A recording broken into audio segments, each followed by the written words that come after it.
Bago ang lahat, shoutout kay Idol William Polascas Jr. Maraming salamat po sa iyong pagbigay ng super thanks, at sa mga gustong magbigay ng super thanks bilang suporta ay welcome po kayong lahat, at ngayon tuloy tayo sa ating kwento.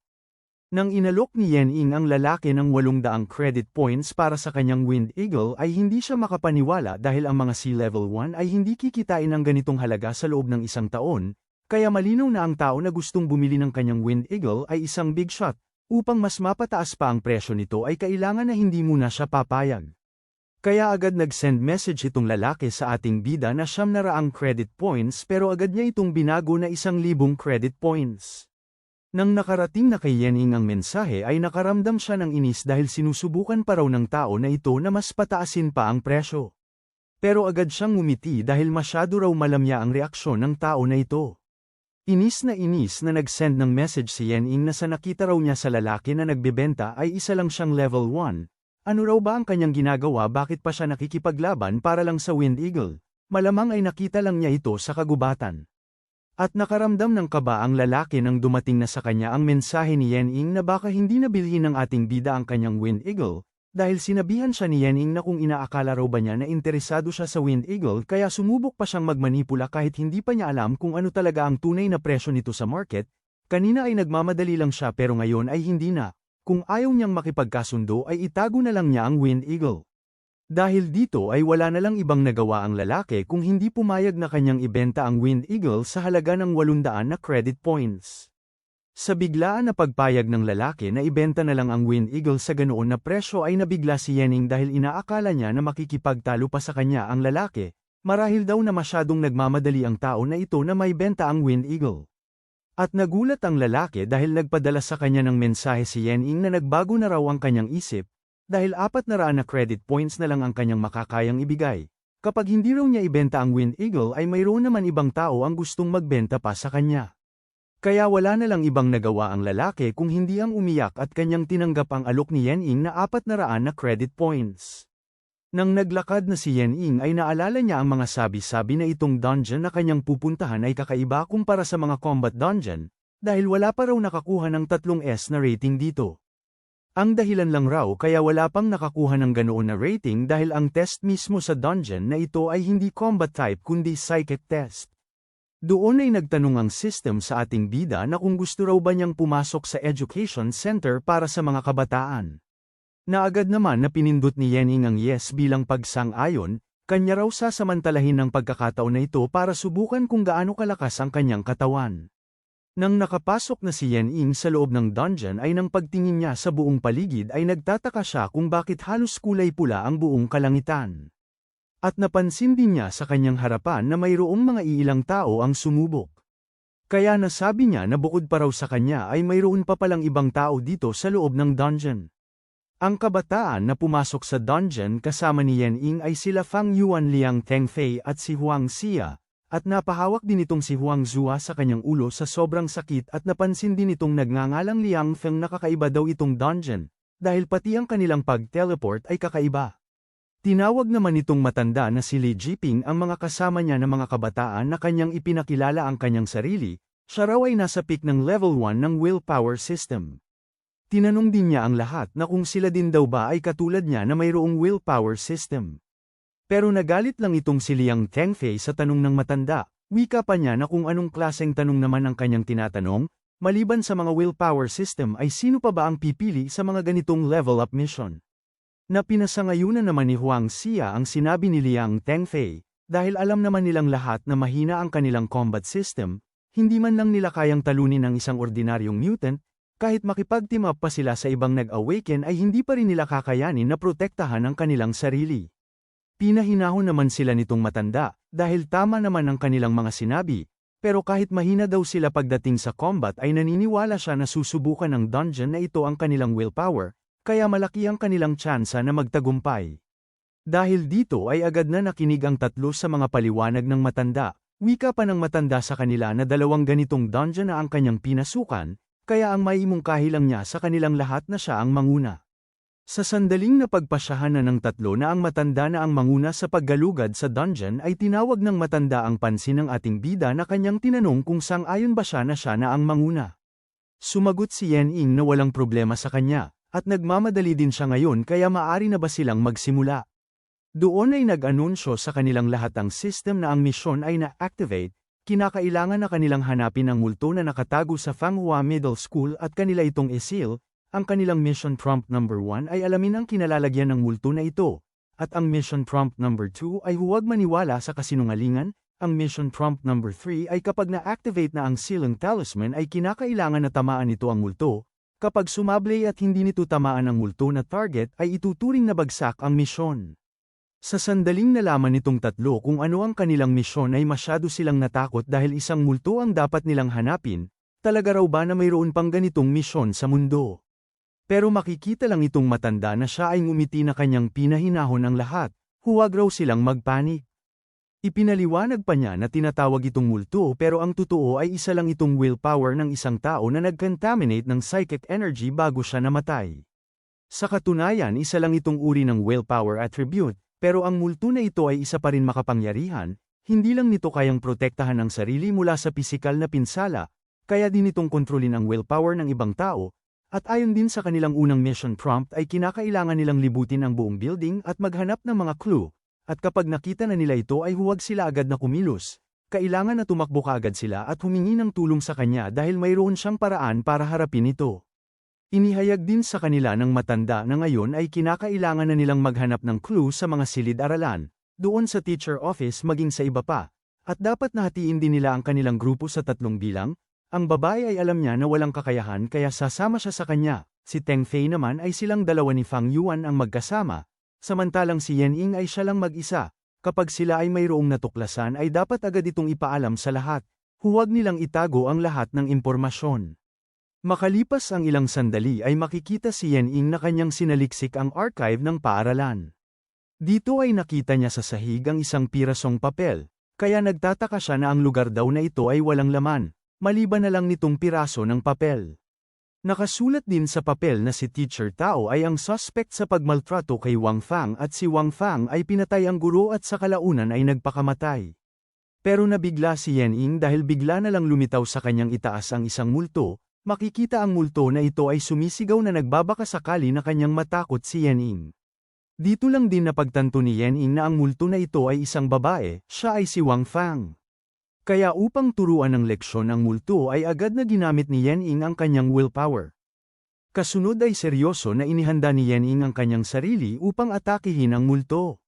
Dahil dito ay mabilis na tinamaan ang multo ng willpower ng ating bida, dahilan upang tumakbo ang multo para makatakas. At sa ilang sandali ay tumingin si Yen Ying sa bintana dahil tuluyan na nakatakas ang multo, at nasabi din niya na kaya lang raw niya yun ginawa upang subukan kung gaano kalakas ang kanyang willpower. At biglang nagbigay ng mensahe si Huang Xia na kanyang pinaalam sa matanda na nahanap na raw niya ang ulat. 1 taon na raw ang nakalipas ay nagkaroon sa dormitoryo ng mga guro ng sunog na ikinamatay ng iilang mga guro. Nagbalita din si Liang Tengfei na mayroon din daw siyang nahanap na kasunduan tungkol sa kompensasyon ng paaralan para sa pinsalang silohikal, at ang tanging lumagda rito ay pamilyang Wang Fang. Ibinalita din ni Fang Yuan na pagkatapos raw ng insidente ng sunog ay mayroong mga tala ang nagsasabing nag-imbita ang paaralan ng Daoist na pari upang maglagay ng mga talisman seal. Ibinalita din ni Yen Ying na mayroon siyang nahanap na isang pagmaltrato dito sa paaralan matagal na taon na ang nakalipas, at ang suspect ay sa kalaunan ay nagpakamatay. Matapos mapagtagpi-tagpi ang lahat ng mga impormasyon ay nasabi nitong matanda na malinaw na raw ang pahiwatig na si Wang Fang ay isang inabuso ng guro at humingi ng kompensasyon ng kanyang pamilya, ngunit nabigo sila, at pagkatapos ng kanyang pagkamatay ay pinaniwalaan na naging multo siya na nagsanhi ng sunog dahil isinasagawa ang kanyang paghihiganti. Dahil doon ay nagpatawag ang paaralan ng isang Daoist na pari upang lagyan ng seal talisman ang paaralan. Kaya ang dapat nilang gawin ngayon ay hanapin kung saan nakalagay ang talisman seal. Inutusan din ng matanda si Huang Xia na kanyang sabihan ang lahat na papuntahin sila doon sa room 201, ang dormitoryo na nasunog noon, dahil sigurado siya na nandoon ang seal talisman. Nang natanggap na ni Yen Ying ang mensahe ni Huang Xia na sila ay dapat na pumunta doon sa room 201 ay napapaisip siya na masyado lang daw nilang pinapadali ang conclusion, paano daw nila naisip ang ganitong pangangatwiran. Sa kinaroroonan naman nitong dalawa ay kanila na din natanggap ang mensahe, pero itong si Fang Yuan ay takot na nagtatago sa likod ni Liang Tengfei, At napag-alaman din nila na ang multo raw pala na kanilang hinahanap ay si Wang Fang. Ngunit nabigla si Fang Yuan nang mayroon siyang nakita na multo sa kanilang likod. Maging si Liang Tengfei ay natakot din nang biglang lumitaw sa kanilang harapan ang multo. Kaya lumabas na lang ang maraming pawis sa kanilang mukha na hindi na nila alam kung ano pa ang dapat nilang gawin. Kaya napasigaw sila na kailangan na nilang tumakbo dahil nandito na ang multo na si Wang Fang. At wala na silang sinayang na oras kundi tumakbo sila ng mabilis upang tumungo sa lugar kung saan silang lahat magkita. Makalipas ang ilang sandali ay nakarating na sila Yening at ang dalawa sa room 201, pero halata na magpasa hanggang ngayon ay hindi pa dumating ang dalawa, wika pa ng matanda na hindi pa raw dumating ang dalawa, kaya kanya silang hihintayin doon sa labas at sila na lang ang bahala na maghanap sa Seal Talisman. Ayon naman ni Huang Xia na mayroong nakaharang na bakal sa pintuan, kanya raw itong susubukan na buksan gamit ang kanyang willpower. Pero agad na kumilos si Yening at sa isa lang niyang sipa ay madali lang nabuksan ang pintuan. Si Huang Xia at ang matanda ng kanilang nakita kung paano binuksan ni Yening ang pintuan ay masyado silang nabigla, at napapatanong ang matanda na kung ang ginawa raw ba ng batang ito ay isang willpower. Nang malinaw na nilang nakita kung ano ang nasa loob ng pintuan ay doon sumambulat ang maraming nakakalat na mga kagamitan. At natuwa si Huang Xia dahil sa wakas ay nahanap na raw nila ang Seal Talisman na kanilang hinahanap. Sa isip-isip naman ni Yening na ang lugar daw na ito ay mayroong bakas ng anyo ng tao, at natanggal na ang talisman sa dormitoryo. Kaya nagtanong si Yening kay Huang Xia na kung mayroon daw bang nabanggit sa nauna niyang natuklasan na clue tungkol sa guro na nasunog hanggang mamatay sa silid na yon. Sumagot si Huang Xia na wala, at bakit niya ito natanong. Ngunit makikita itong dalawa na sila ay sumisigaw na humihingi ng tulong sa matanda dahil hinahabol sila ng multo. Pero sa kasamaan na palad dahil itong si Fang Yuan ay nahuli ng multo, at agad na pumasok sa kanyang katawan ang kaluluwa upang kontrolin ang kanyang katawan. Si Liang Tengfei nang kanyang nakita ang sinapit ni Fang Yuan ay nanginginig ang kanyang buong katawan na hindi makagalaw. Kasunod nito ay mabilis na tumalon si Fang Yuan sa kanya na kontrolado na ng multo, at agad na nilamon ang kanyang ulo, kaya sumisigaw si Liang Tengfei na humihingi ng tulong. Ang matanda na naghahanda ng kanyang willpower ay kanyang sinabihan si Yening at si Huang Xia na si Fang Yuan ay dapat nilang tulungan dahil siya ay naposes ng multo. Paliwanag pa niya na siya na daw ang bahala kay Fang Yuan, at silang dalawa naman ay dapat nilang bilisan na i-activate ang talisman para kanilang masil ang multo. At nabigla si Huang Xia dahil agad na kinuha ni Yening ang talisman sa kanyang kamay, dahil siya na daw ang bahala sa pag-activate sa Seal Talisman. Doon ay agad na inactivate ni Yening ang talisman para kanya nang masil ang multo. At ang matanda naman ay nakafocus sa kanyang willpower binding upang hindi makagalaw si Fang Yuan na kontrolado na ng multo. Doon ay matagumpay na iginapos ng matanda si Fang Yuan ng kanyang will binding at kahit anong pilit na pagpumiglas nito ay hindi na siya makagalaw. Sinisigaw pa ng matanda sa ating bida na dapat na niyang bilisan ang pagsil sa multo dahil hindi na magtatagal ay makakalaya na siya sa kanyang will binding. Sumagot si Yening habang naghahanda na kanya na raw isil ang multo, kaya sandali muna. Kasunod nito ay nagulat ang matanda dahil imbis kay Fang Yuan ilagay ni Yening ang Seal Talisman ay sa kanya ito idinikit ng ating bida. Seryoso pang sinabi ni Yening sa matanda na alam na raw niya na siya si Teacher Tao, kaya galit na galit ang matanda na kanyang minumura si Yening. Wika pa niya na kung tanga raw ba ito, bakit niya inilagay ang Seal Talisman sa maling tao, hindi raw ba niya alam na sa ginawa niyang ito ay silang lahat ay mamamatay. Pero itinuro lang ni Yening ang kinaroroonan ni Fang Yuan, dahil noong idinikit niya ang talisman sa katawan ay bigla na lang bumagsak si Fang Yuan. Si Huang Xia ay halos hindi na makagalaw dahil ang matanda ay nasil na ng talisman, at sa sandaling nangyari yun ay agad na bumagsak si Fang Yuan, marahil daw ba na talagang ang matandang ito ang multo na kanina pa nila hinahanap. Wika pa ni Yening kay Teacher Tao na kanina ay nagpanggap siya bilang si Li Jiping na isang awaken, at pagkatapos ay ginamit niya ang kanyang willpower para mag-anyo bilang isang huwad na babaeng multo upang subukan ang lakas ng grupo at guluhin silang lahat.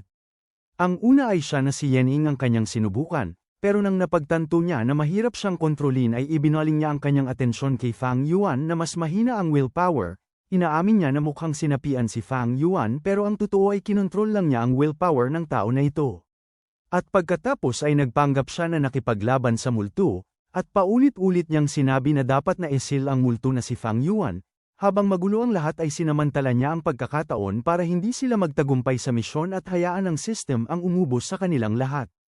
Nanginginig naman na nagsalita itong si Huang Xia sa ating bida na kung totoo raw ang kanyang sinabi, ay kung inihagis niya kanina kay Fang Yuan ang Seal Talisman, ay tiyak na mapapahamak silang lahat. Natatawa pang sinabi ni Yen Ying sa multo na si Teacher Tao na ngayon ay nasil na ang kanyang kapangyarihan ay huwag na siyang magpanggap at ipakita na lang ang totoo niyang hitsura.